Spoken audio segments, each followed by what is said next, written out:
Let me give you, you said only a few questions. I'll give you Honorable Low after. Thanks, Chair. Chair, a lot has been said and back and throw, so I'm not going to repeat the stuff that I had noted. But what I would like to point out through you to the Minister, DG and team is, before I put my question, is 2 or 3 things.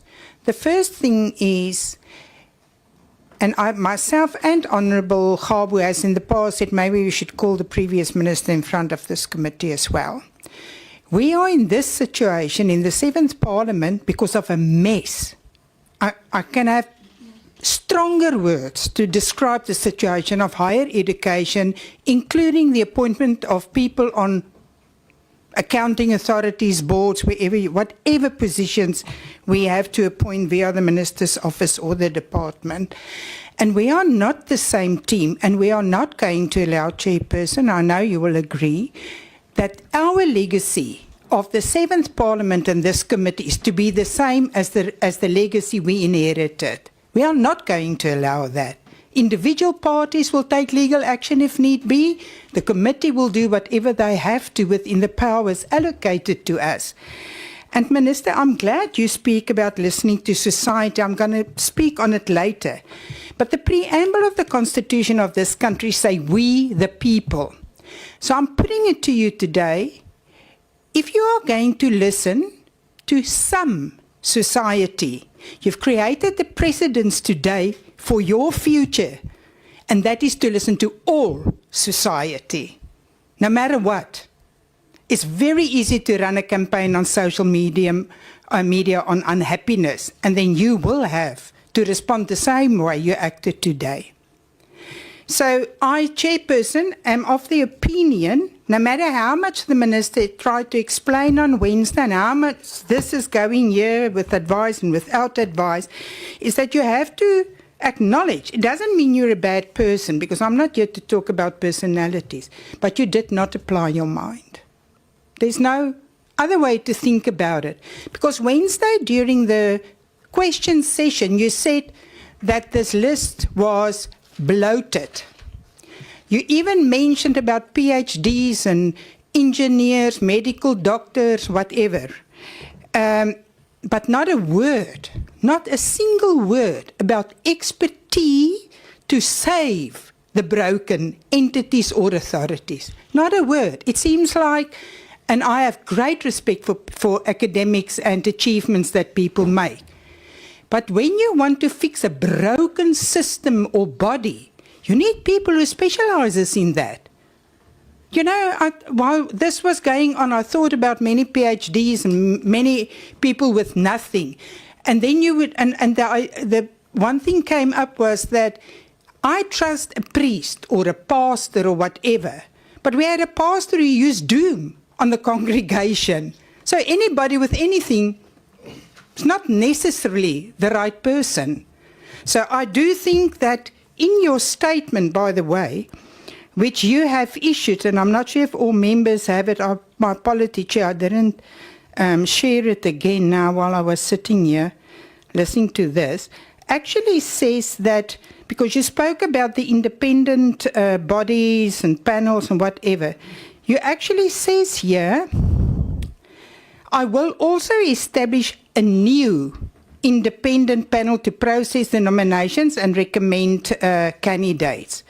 So this means that you cannot, if I understood this correctly and what you have said previously here contradicts, because you said you have these independent people who you trust, whatever. You cannot use the same people to do the same position interviews, not one of them. We will find out. We're also politicians for a very long time, since 95, if you want to know exactly. So that is the thing. And Chairperson, the Minister must also tell us, I believe, whether you believe it, is my question. You know, it's like too much power corrupt. If you use the same panelists, the same whatever advisory bodies, and you appoint the same people over and over and over, it's going to become a mess. Too much power. I, as an applicant or an aspirant applicant, might eventually know who they are because they're always the same, and bribery will come out of it. It happens. That we are in government. But Chairperson, my questions are, and I actually would like to quote some of the media stuff that I read. I read your statement, I read all the media coverage that the President has, and there are words, Chairperson, like, it was a mistake. There was nepotism, what. And that's why I say you did not apply your mind. My questions are the following, Chairperson. Can you tell us by the time you withdrew, you sent letters to these successful candidates, if you want to call them that you are going to appoint. You just now said on one of the responses that they got letters. In 2 days they have to say whether they accept the appointments or not. So in that 2 days, I saw there was a date on one of the articles of the 19th of May, and you withdrew the list on the 15th or something. So in that 2 days, did any person responded with a positive that they are accepting? If so, who are they and where are they connected? My other question, Chairperson, is there was accusations of political bloated or connections and involved in connections with board members or chairs, whatever the case may be. And are any of these applicants in any way working for government and its departments or entities? Thank you, Chair. Thank you, Desiree. Minister. No, thank you so much, Chair. Within the list, some responded and others did not respond. So we can finish the portfolio committee with the list of those who actually replied to say they are accepting the offer. Yes. Okay. And then there was another question. The first one. Oh, the new one that you are asking, you are saying the statement says, I will also establish a new honorable member. I take your advice. And any, Chairperson, any government-related business or employment? Business. Of an applicant.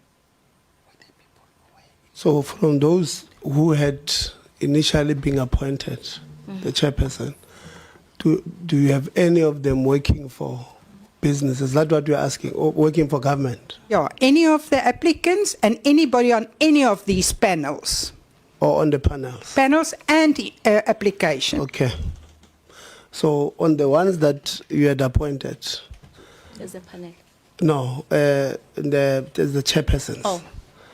Did you have any of them working for government? That is one. Number two, are the panelists that you had appointed to deal with these matters of NSFAS, this one, all of them, working for government?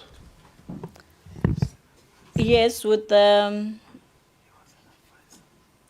advisor falls under working for government because it's paid by public funds. It's Mr. Konde. Yeah, he was the former DG of the department that I can think of. And then with the panel, I need to scrutinize but most of them, they are more into the private sector, serving as board members, and others are academics.